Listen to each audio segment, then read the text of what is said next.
Yeah. Hustling and grinding, don't know where to go. Emerald Coast board, got the knowledge flow. Whispers in the wind, strategies unfold. Business blueprint like a pirate's code. Hey everyone, welcome back to the Tab Lab with your host, Mickey Kilburn, and myself, Neil Grossheider. We are excited for you today because it's going to be a fun topic. It's something that I think most entrepreneurs experience. Yeah. But then they don't really know they're experiencing it until it's a little too late. Yeah. What's going to happen is as we start talking about this, they're going to go, oh, crap, they're talking about me. That's me. Mm-hmm. Yeah. And rest assured, you're not alone. No, that's We've all all of been us. there. That's all of us. And didn't even know. Nope. Until now. Until today. You're welcome. But before we get started, a couple big quick shout outs to Tanya Seabrook of Yes. Seabrook Marketing and her podcast, Run of Show. She lets us use her studio. She helps us with all of this stuff. So she's vital to the Tab Lab, and whoever actually listens to us, they can thank her a lot. She's for what simply she does. amazing. She really is. The other one is Ryan Balmer of the Suffer Up podcast. He is awesome as well. He, again, gives us a lot of the tips and tricks so we can become better, hopefully. Hopefully we learn from our mistakes. Yep. I mean, Hopefully. Some dogs are pretty old and have a hard time learning from mistakes. But, I'm just saying. Go listen to their podcast. They're good. They're good podcasts. They really are. The links will be in the bottom of this description. But for today, something most business owners, most entrepreneurs experience that don't necessarily know they're experiencing this until it's too late. What are we talking about? We're talking about you're going full speed and all of a sudden things just seem to be slowing down. It's not like it seems like we have more to do than we're getting out. So we're busier, but But we're not producing more. Less productive. Sounds like a bottleneck to me. It is a bottleneck. Round of applause for the young man. Yes, I learned something. So bottlenecks in business. This is a really, wide problem that happens Yeah. to most entrepreneurs, especially new entrepreneurs. This is something that happens all the time. Yeah. It's very easy to do It is. because you start this most of the time when people start a business, they're a solopreneur Yeah. and they're running hard. They're doing everything. They're making all the decisions. Everything is resting on them. And then they start growing and now they've got one employee or consultant or whoever you're doing. And then you got two and then three. And then all of a sudden things have shifted. In the entrepreneur mind, though, we haven't quite shifted there as well. We're still used to wearing all the hats. That's right. And we have a hard time relinquishing those hats to the people that are hired specifically for those hats. Yeah. Which leads to a bottleneck. And bottlenecks are extremely dangerous for a business. It is one of the leading causes to prevent growth for a business. Yeah. It could create burnout on the entrepreneur, suffering in their health, suffering in their family, because they can't stop running because they won't release things to other people. And then it also really affects the business because then that business owner now becomes a micro manager. The naughty M word, micromanager. That's true. Yeah. All because this bottleneck that was created kind of in the shadows. Yeah. It's like you said, you just said it. Bottlenecks aren't created because we intentionally try to create them. They're created because at first we are the ones that have to do everything. And then we fall into this trap of doing everything and we don't know when to relinquish control. We don't know when to give over those things. So we become the one who everything has to pass through. Yeah. And you're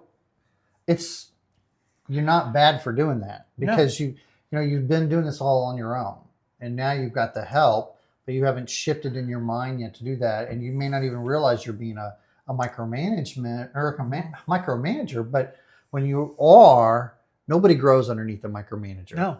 Because they can't make mistakes. They can't do anything. Everything has to funnel up, which causes the bottleneck. That fun little thing. So speaking of bottlenecks, I know everybody out there is probably thinking, oh, we don't have a bottleneck at all. But for real, stop and look at this for a second. Mm-hmm. Because if things have to come to you that are not strategic decisions for your approval, that's a bottleneck. Mm-hmm. What are some other good examples? Every decision has to be made through you. Every decision. Even to the point of, hey, I'm sending an email out to a client and that email needs to be proofread by you. Ooh. Sales quotes that are going out by your Mhm. sales team, and you would need to approve the quote going out. And, that's just a few of the things. There's a lot of things, but you just kind of end up, your day to day, you end up almost in a firefight mode because you can't get any work done because you are constantly having to make decisions for your employees, which, why did you hire them if you're not going to let them do their job? So what you're saying is if you're fighting fires every single day, you're the bottleneck. Mm-hmm. It's very interesting. Yep. Because that is, when you stop and think about it, one bottleneck for the company, just one, let's say it's this bottleneck causes you to lose an hour of work. That is a ripple effect. The entire system, the entire process is now behind for an hour. Most business owners most entrepreneurs are like, hey, yep, okay, it came here. Yeah, I got behind until I could approve it. There's that hour bottleneck. Now the whole system is behind, but it's okay. We'll fix the system. We'll speed the system up. But in reality, it's like a false positive. They have they're thinking that, hey, it's not me. It's the whole system. We can speed the system up to make up for this. Mm-hmm. And it's just a facade, Yeah. is all it is. Whereas if you took out that hour-long approval process because you were fighting a different fire, now all of a sudden things could keep rolling as they're supposed to. Yeah. And you think about that ripple effect. If it's like, those decisions add up and it's a couple hours a day of decisions on a 5-day work week, that's 10 hours lost. Yeah. That's a full day lost productivity. It's really flow efficiency when you stop and look at it. So when you stop and analyze your workflow, don't just be looking at how you can speed things up. It's look, where is the bottleneck actually coming from? So when you're performing the flow efficiency calculation, the equation of, hey, why is it taking so long? Why were there 10 hours for this to be done? And it comes back to waiting on approval, waiting on somebody, waiting on whatever.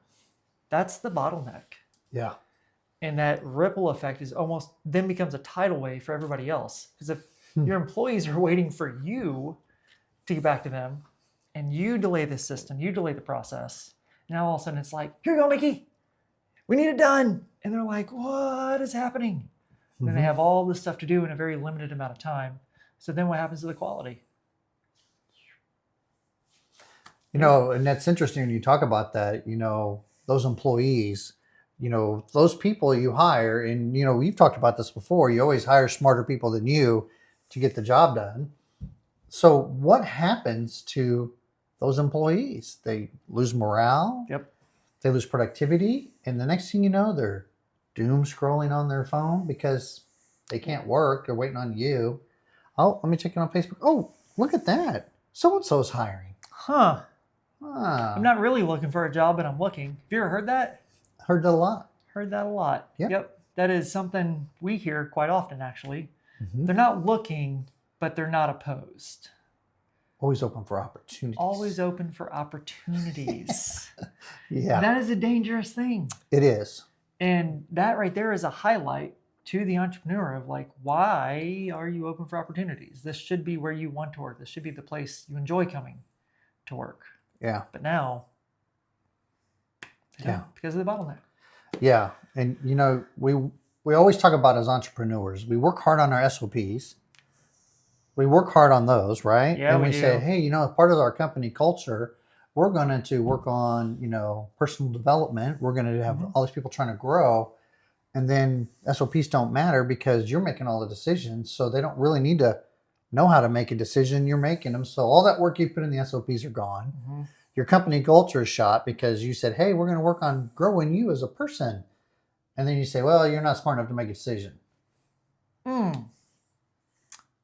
That's harsh. It is harsh. And, that's the part about being an old guy, old grumpy veteran, is I can say things like that. And people just go, oh, it's the old guy. But It's mean, the truth. It is. Well, I do tell people all the time that you're mean. So everybody heard me now. He's mean. But you know what? It's out of love. It is. And it's because I want people to grow. I don't want them to make these mistakes. Yeah. And we've all been there. If you've ever worked in corporate world, if you've ever done that, there's always that micromanager that you work for. Mm-hmm. And it's horrible. Nothing gets done. Morale is horrible. And it just seems like nothing ever gets done. And you're always firefighting and everything's an emergency. And then when everything's an emergency, nothing's an emergency. So it's just this big ball, like that ripple effect that you mentioned about that. So it's really trying to find where those bottlenecks are and kind of how to get around them. Yes. Because if we can identify the bottlenecks, we can then try to figure out ways to say, all right, like this, I am the bottleneck. How do we stop that? Yep. Let's fix it. How do we fix it? Fix it. That's exactly right. And fixing it, there's so many different ways to fix bottlenecks. But the hardest part is, this is really hard. I'm not super harsh. Mickey's usually the mean one, FYI. But the hardest part is the entrepreneur themselves proclaiming that they are the bottleneck. That self-realization, that saying, oh, and being open, just being open to the fact that, hey, I'm in this pool too. It's not just my employees. It's not just our processes and procedures. I'm included. And once that realization hits, they're going to start identifying a lot that, oh crap, most of these bottlenecks fall on me. Yeah. Because And that's a big step. it is. It is, because when you can say, stop and look at this and go, hey, I'm the problem. Now we're on the road to fixing it. that problem. So what are some strategies that we can use to help folks break this bottleneck? Yeah. So, well, it really depends on what is going on with it. And a lot of times people will say, well, just delegate, right? Like we'll just delegate. Now, I'm not going to get into delegation so much. There are proper ways to delegate. It's not just like everybody says, hey, I'm going to delegate this to you. See ya. That's not the right way to do it. There are some proper ways to do it. But if the person can do it 70%, like just 70% as well as you can, let them have it. Let them take it over. The training wheels are still kind of there. They know about 70% of how to do this and what to do, but let them do it. They're going to make mistakes. You didn't learn it that well until you made mistakes. Ouchie. We make mistakes all the time. I call him, I think I called you today, and I was like, dude, I screwed up. It was like today or last night or something. I was like, that was my bad. Nah, I messed it up. Yeah. But we have to admit that. They have to make the same mistakes to get to your level and, just like you said before, hopefully surpass. Yeah. Because you hire smarter. So that's just one of the many ways to fix it. But kind of going to that delegation aspect, if they can do it just 70% as well as you can, let them play. Yeah. And, you talk about the training wheels, let them make some mistakes. Now, I'm not talking about huge mistakes with a big client, but things that they can do to let them go. Because it may not be the way you were going to do it, but maybe let them do it the way they want to do it with the training wheels. You never know, the way they're doing it might be better than the way you were doing it. That's exactly right. And it may, all of a sudden, your flow efficiency may increase because they were like, yeah, we've been doing it this way the whole time, where the boss was the bottleneck. Now we don't have those constraints. And we can do it this way, which is so much better. Then you can start updating those SOPs. You can start creating these better, more innovative ways to grow. Yeah. It's pretty exciting. It is. It's really exciting, actually. It is. And of I love course, growth. when we talk about this, we can't talk about this without good processes in place. Here he goes, getting all excited. I'm so sorry. Yeah, y'all, you don't even know. You do not know the processes that we have at TAB. Anyway, the process is in place. You work hard to put these in there, but that is the training wheels that we talk about. That is how you guide your people to do what they need to do, because you need to trust those people to do the right thing. Because if you ever want to be more than a person with a hobby, are owning a job Yep. and you actually want to grow your company, you're going to have to relinquish control. You're going to have to let other people make decisions. That's exactly it. Because so if we only grew to the amount that we could handle, we're not going to grow very much. There's a constraint in every single system. Doesn't matter how good the system, there's a constraint somewhere, regardless of the complexity. Most of the time, when entrepreneurs start out, it's them. They become that constraint because you can only do so much in a day. Mm-hmm. That's when you hire people.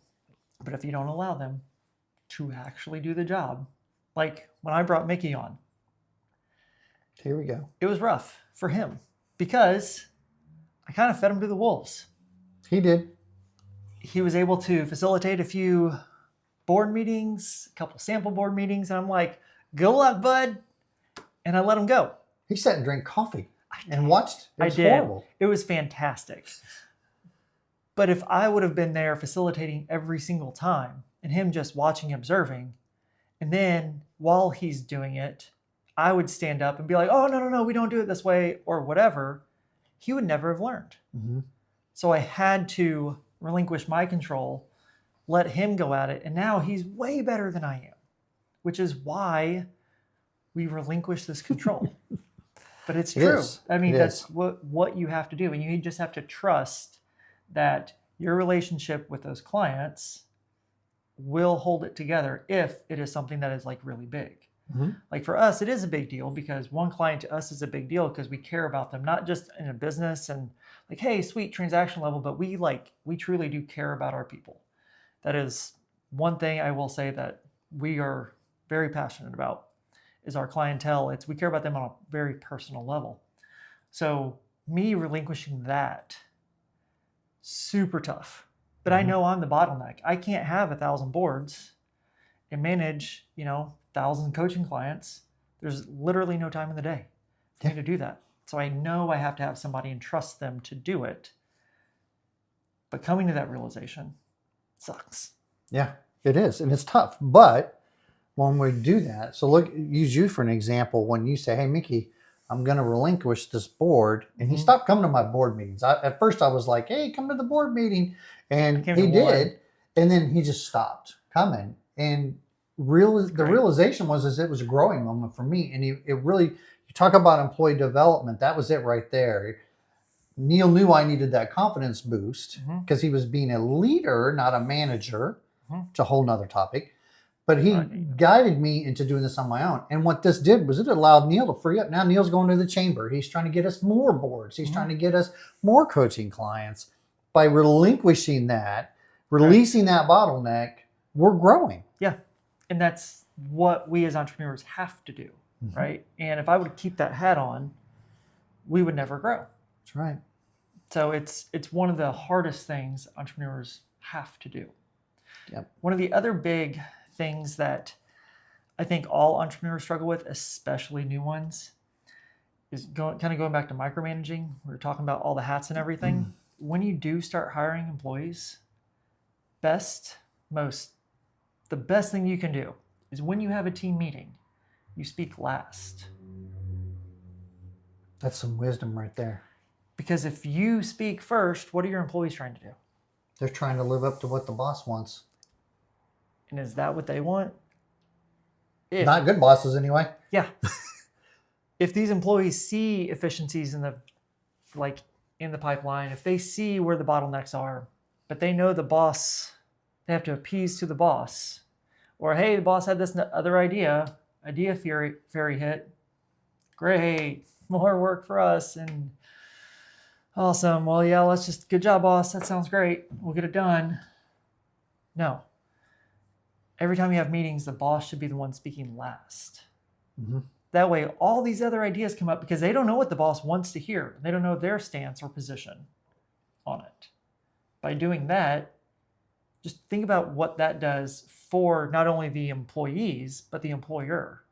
Because now they're like, okay, they're thinking strategically. They're stuck in a box. They have a really good idea, a way to fix this. They just called me out, and they don't even know it. But it really opens their eyes. And it allows a free flow of communication for the employees, which is vital. And it's growth for everybody. not just the team, but for you Yep, as a leader. it is. The hardest part, though, is that mindset. They It have to really have the is. mindset to allow this to happen and to be willing to hear everything being said. Yeah.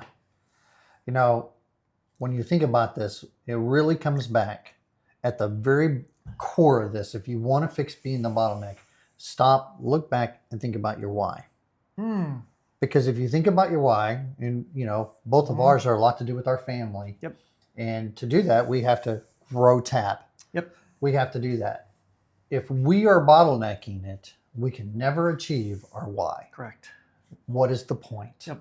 Why own a business or a job? If you're the bottleneck, you really are the owning the job. Yep. But if you want that why as bad as you think, and as the whole reason you suffered hours, 80 hours a week, whatever you're putting in. It's my dream, suffer. Yeah. Maybe 80 hours a week, baby. I can take it. Exactly. But if you want that why, you got to break that bottleneck because you can't attain it without it. No. And then we get to the point where when we are that bottleneck, we do challenge the whole busy versus productive. Oh. And that's a whole nother topic in itself. Busy versus productive. Because Man, you're just popping out the golden nuggets today, buddy. that's what I do. Yeah. But like that in itself is a whole other topic we could really dive down deep into, but it translates to the bottleneck itself of you're doing busy work that doesn't even matter, and you're making all these decisions that have nothing to do with moving that needle, with going to your actual why. And that's how most entrepreneurs get to what's called decision fatigue. We have a limited cognitive ability to make so many decisions throughout a day. If we're making the little bitty, oh yeah, let me approve that email real quick. Oh yeah, that quote looks okay, sales manager. All these other little things that we are deciding on, when all of a sudden that big thing happens, we don't have the cognitive ability to truly give it 100%. And we are really hampering, we're becoming more than a bottleneck at that point for the company. We are truly hampering growth at a strategic level, not even just the day-to-day fires. I know. Man, ouch. It's Ouch. You talk about me being the mean one. That is was the mean one. that was it's kind of brutal. It was, but it's a truth one. This one is, we talked about this before we started, that this was going to be some hard truth ones in this one, because this is a hard thing for entrepreneurs to do. It is. Because you have fear. I've built this to this level where I've hired people. That's an accomplishment. That's now also terrifying. It is. And you're afraid that if you start relinquishing a little bit of control here and there, that they will blow up everything that you built. Yeah, that's scary. That is extremely scary. It's understandable, but you have to power through. You do. You have to trust that they will do what they're supposed to be doing. And you have to trust your systems, your processes. And you know what? If they mess up, okay. How do you help them grow from that? How do you as a company grow from that? That is how you take out the bottlenecks. Kind of moving forward. Yeah. It's fun. Oh, bottlenecks. The choice of being an entrepreneur. And you guys thought it was just going to be easy. But these are things we don't ever think about either. Right. We hear them, we read them in books. Oh yeah, I'm not the bottleneck. We let everything go how it's supposed to. And then when we stop, and then now all of a sudden you are tired at the end of the day. And you can't even decide, what to eat for dinner. You can't decide what needs to happen. That's decision fatigue. And you've been experiencing it all day. You've just been lying to yourself, saying, I don't micromanage. I don't do these things. Yeah, okay, I'll give it to him. I'm being pretty mean this time. Okay, yes. I'm sorry.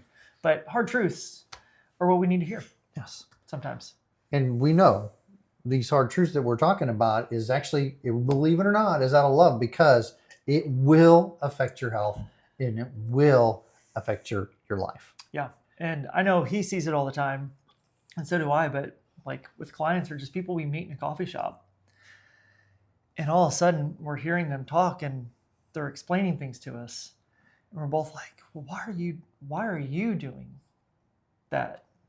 Or why does it take this much time to fulfill that one thing, when most of that sounds like busy work. Most of it's, Because then it goes into Parkinson's law and everything else Right. like that. But Yeah. Why, as the CEO, should you be chasing down the client for payment? yeah, that should never happen. No. That should Ever not. happen. Mm-mm. Nope. That's why you have a team. Yes. To grow. It is to grow. So, old man wisdom. What do we Oh, got? Man.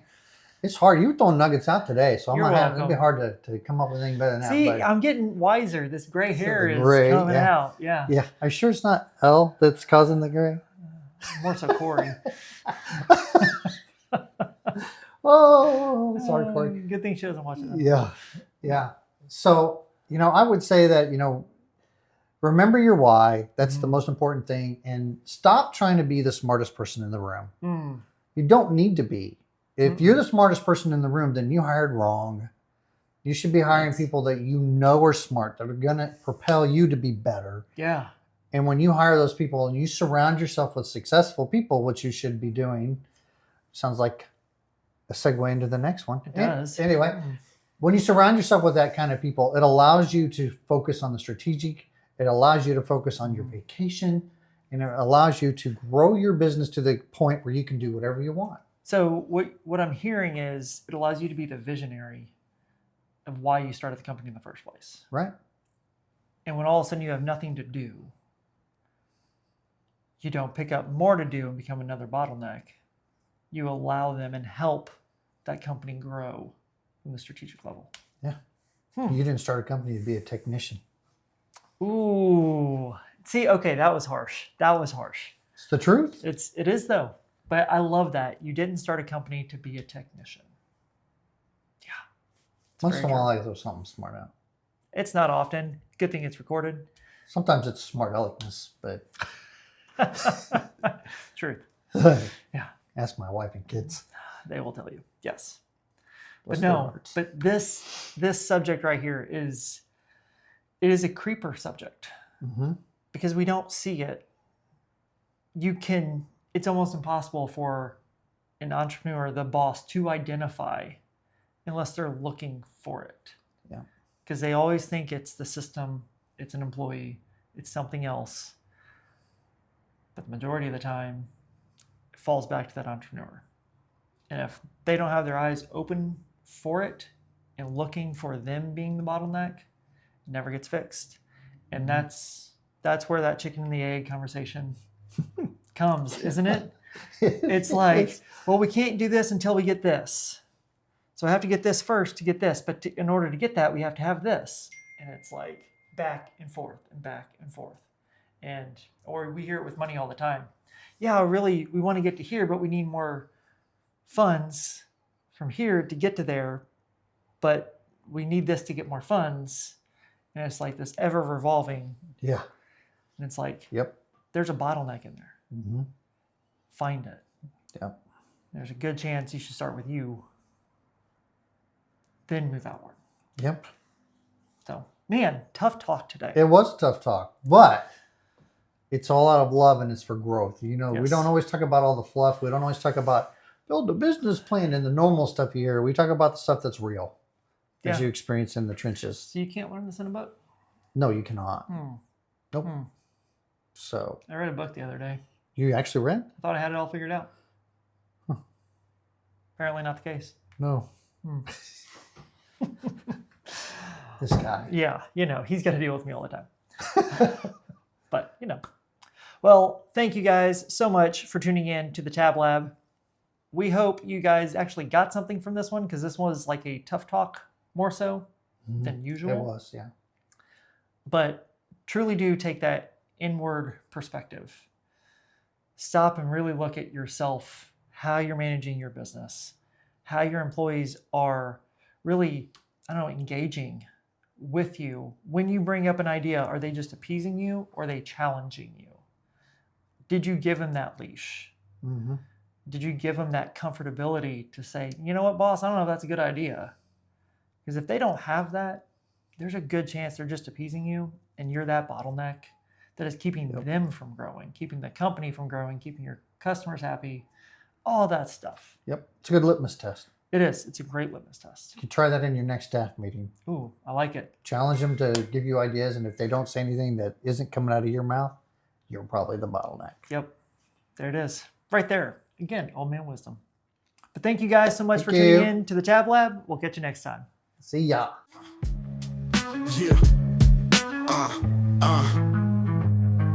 Hustling and grinding, don't know where to go.